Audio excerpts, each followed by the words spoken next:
Hello YouTube, it's me again, and I want to talk about the situation on the Syrian border with Turkey. I'm going to take it from a Russian and Turkish perspective. I think it would be helpful to understand the national character of Russia and Turkey to gain insight into how they may play out the current tensions on the Syrian border. Russia is a vast country with a foothold in both Europe and Asia. Although the majority of the landmass is situated in Asia, Russia's European territory is as big as all of Western Europe. The majority of Russian people are Slavs, and they have a background much different from Western Europeans. The Russians have great achievements in science, art, architecture, and literature, but their achievements are treated separately from the achievements of Western nations. To be blunt, Russians are treated like niggers by Western Europeans. Of course, Westerners love beautiful Russian women, but they detest and fear Russian men. They also have a great insecurity of Russian men because despite having greater material wealth, Russian women generally always return to a Russian man after her foray with a Western one. The Turks are like the Russians, both a European and Asian state. The Turks have an inferiority complex and like to include themselves among Western nations and not as an Asian nation. However, the West has repeatedly rejected Turkey and in their attempts to join the European Common Market and the EU. The Turks are always trying to prove to the West that they are an indispensable ally and partner.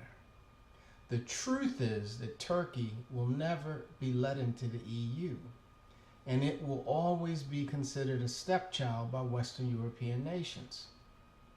The situation in Turkey today is very much like the situation that existed in the American South during slavery.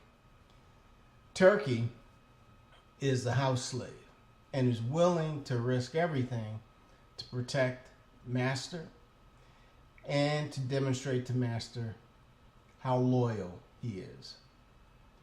Russia, on the other hand, is the field slave, with one exception. This slave has nukes and advanced fighters and missile technology. Boy, we could have used that back in the day, huh?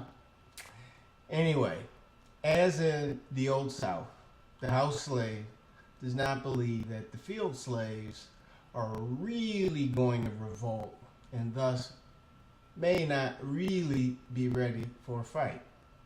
So yeah, I'm saying that I don't think Turkey is ready for a fight. Now is the time for Russia to call Turkey and NATO's bluff. Vladimir Putin should schedule a national address wearing a Spetsnaz. If you don't know what that is, that's the Russian Special Forces general uniform, and outline the situation from a national security perspective in front of the Russian people. Let the Russian people know that NATO, through Turkey and in the Ukraine, is encircling Russia to either attack her or contain her to limit Russian economic potential and influence in the Eurasian region of the world. He should then give Turkey an ultimatum to leave the Syrian border within 5 days or face immediate attack with tactical nuclear weapons. Putin should warn NATO that Russia will no longer accept their interference in Russian national security and order the anti-missile defense systems on their border residing in NATO countries dismantled or face attack by conventional arms. The Russian president should show a video clip of the extensive underground shelter system that Russia has in place to protect its citizens and ask the Western and Turkish public if they feel as safe as their Russian counterparts. This would result in an immediate back down by Turkey and a possible coup d'etat by the Turkish generals of the current Turkish administration. In the West, a backroom deal would be struck to slowly dismantle ABM sites along the Russian border.